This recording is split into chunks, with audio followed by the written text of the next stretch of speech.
Qui a des solutions. Monsieur Bina, je ne peux ne pas relever le fait que un chef n'est pas chef pour soi-même.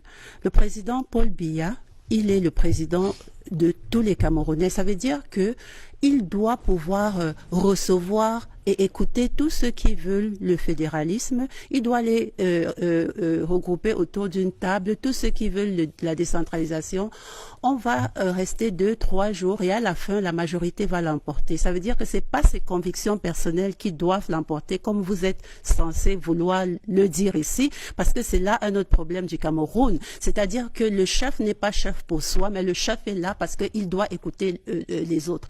Et je vais dire de ne pas confondre les sécessionnistes, le genre que nous observions tous les 1er octobre et aujourd'hui les populations qui sont révoltées. Parce que en 1961, le fédéralisme et la réunification a été obtenue par voie de référendum. C'était une voie démocratique. Ça veut dire qu'on a donné le choix à ceux qui voulaient choisir de choisir. Et évidemment, il y en avait qui n'ont pas voulu de cette réunification dès le début. Et donc, il faut savoir qu'il y a des courants et ces courants-là peuvent prendre de l'intensité ou bien de l'ampleur en fonction de ce qu'on en fait. Et c'est pour ça que j'ai dit dès le début ici que quand on a le pouvoir et que on a affaire à un peuple qui ne peut pas être homogène, alors on a la responsabilité de tenir et de pouvoir assumer l'héritage. C'est ça.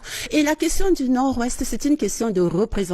Vous avez parlé de constitution, c'est une question de développement local. Et c'est pour ça que tout le Cameroun peut s'embraser, parce que les problèmes que les populations du Nord-Ouest ont soulevés, et c'est les mêmes problèmes que nous pouvons soulever dans notre région du Noun, les problèmes de développement et de représentativité. Et c'est pour ça que à l'issue de la tripartite de 91, quand la décentralisation a refait surface avec acuité, il fallait mettre les régions sur pied. C'était pour résoudre ce problème anglophone. Mais malheureusement, vous avez vu qu'elle a tardé à être effective.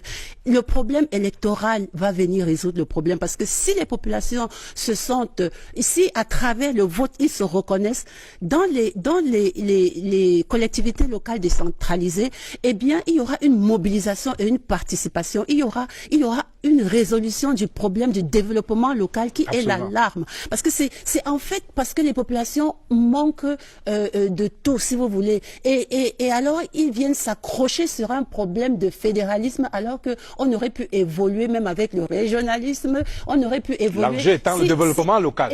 Le problème, l'enjeu, c'est le développement local. Absolument. Il faut qu'on